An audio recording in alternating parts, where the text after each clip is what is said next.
Guna mensukseskan penyelenggaraan pemilihan umum, banyak cara yang dilakukan oleh KPU sebagai penyelenggara.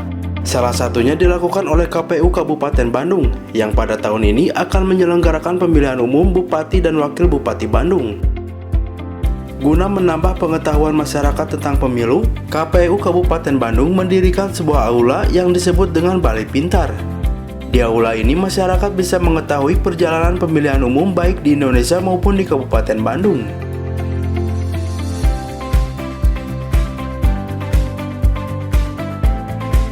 Bismillahirrahmanirrahim. Assalamualaikum warahmatullahi wabarakatuh. Saya Agus Baroya, Ketua KPU Kabupaten Bandung. Kabupaten Bandung adalah salah satu di antara 261 kabupaten kota yang pada tahun ini akan mengadakan pemilihan bupati dan wali kota serentak se-Indonesia. Dan insya Allah pada kali ini nanti kita akan sampaikan sejauh mana kesiapan KPU Kabupaten Bandung di antara 261 kabupaten kota dan 9 provinsi yang melaksanakan pemilihan bupati dan wakil bupati Bandung, wali kota dan wakil wali kota, gubernur dan wakil gubernur di tengah pandemi COVID-19.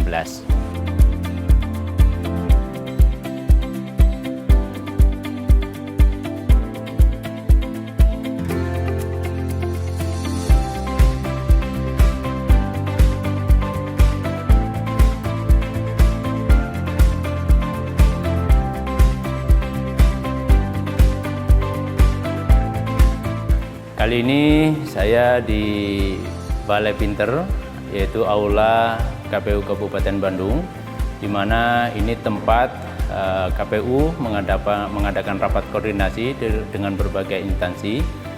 Dan bisa saya sampaikan bahwa sampai hari ini tahapan-tahapan Pilkada Kabupaten Bandung sudah sampai kepada tahapan kampanye. Tentu sebelumnya telah didahului dengan tahapan pengundian nomor urut, dan sebelum itu sudah dilakukan penetapan pasangan calon pada tanggal 23 September 2020, kemudian pengundian nomor urut pada tanggal 24 September 2020, dan tahapan kampanye dimulai 26 September sampai 5 Desember 2020. Pada saat yang sama, hari ini juga masih dalam tahapan pemutakhiran daftar pemilih sementara atau daftar pemilih sementara hasil perbaikan, di mana nanti pada tanggal 9 sampai 16 Oktober 2020 KPU akan menetapkan daftar pemilih tetap.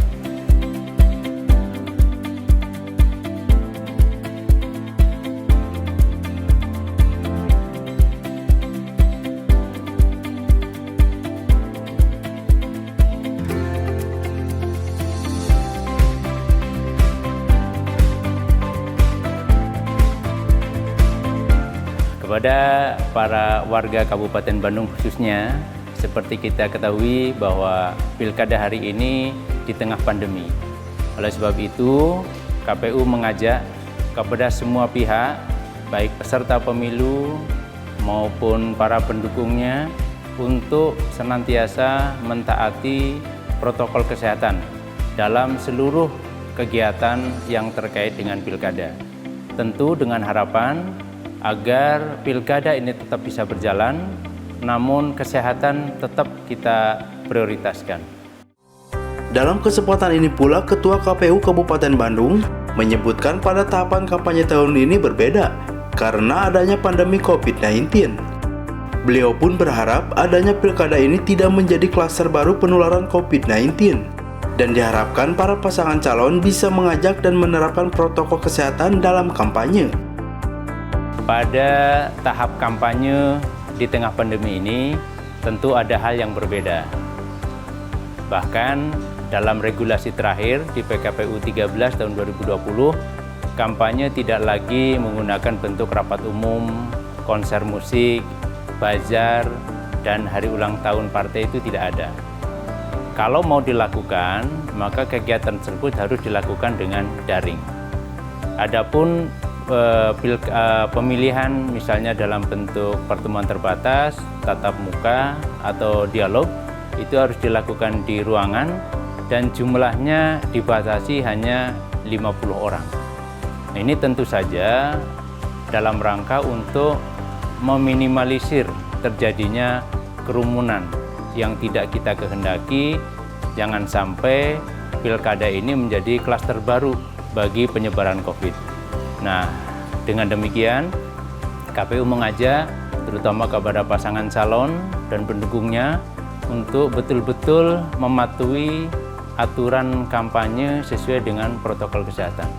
Ini tentu demi kesehatan kita semua, baik penyelenggara, peserta maupun masyarakat pemilih, khususnya Kabupaten Bandung. Saat ditemui oleh tim MQTV guna menanyakan antara pilkada dan kesehatan, Agus Baroya pun menjawab dengan lengkap. Kenapa pilkada harus tetap berlangsung dengan tidak meremehkan penularan COVID-19? Jadi insya Allah nanti kita kan tadi udah berapa poin udah kita dapatkan juga. Ya. Nah, salah satunya kan poin tentang sejarah dari KPU Kabupaten Bandung. Nah, jadi untuk yang sekarang lebih ke tentang yang sudah dilakukan oleh KPU Kabupaten Bandung. Iya. Nanti untuk kedepannya mungkin kita bisa lebih sinergi lagi. Iya. Media khususnya yang fokus di dunia religi yang Islam. Iya. Ini juga kami sampaikan apresiasi dan penghargaan kepada MQTV yang turut peduli ya terhadap suksesnya pilkada ini, dan tentu saya berharap ini bisa dilihat, didengar oleh masyarakat Kabupaten Bandung bahwa Kabupaten Bandung akan merayakan atau akan mengadakan pilkada di tengah pandemi. Tentu kita yakin bahwa apapun yang terjadi di dunia ini kan atas kehendak Allah, dan kita tidak boleh menyerah. Adanya pandemi ini juga tidak berarti serta-merta pilkada harus dihentikan. Kita punya upaya dan pemerintah telah berupaya dengan adanya protokol kesehatan itu. Kalau kita disiplin, itu insya Allah akan menjamin kita, semua kita yang terlibat itu tetap dalam kondisi sehat. Nah, tentu saja kalau sudah ada protokol kesehatan dan kita tidak disiplin, ya itu akhirnya kembali kepada kita sendiri. Nah, saya sering mengatakan bahwa pilkada kali ini saya sebut sebagai pilkada yang bersyarat.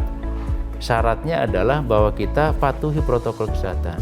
Artinya, kalau nggak salah tuh dalam usul fikih, kalau sesuatu itu bersyarat, kalau syaratnya tidak dipenuhi maka sesuatu itu nggak ada. Tapi kalau sesuatu ingin ada maka syaratnya harus dipenuhi. Nah, artinya apa?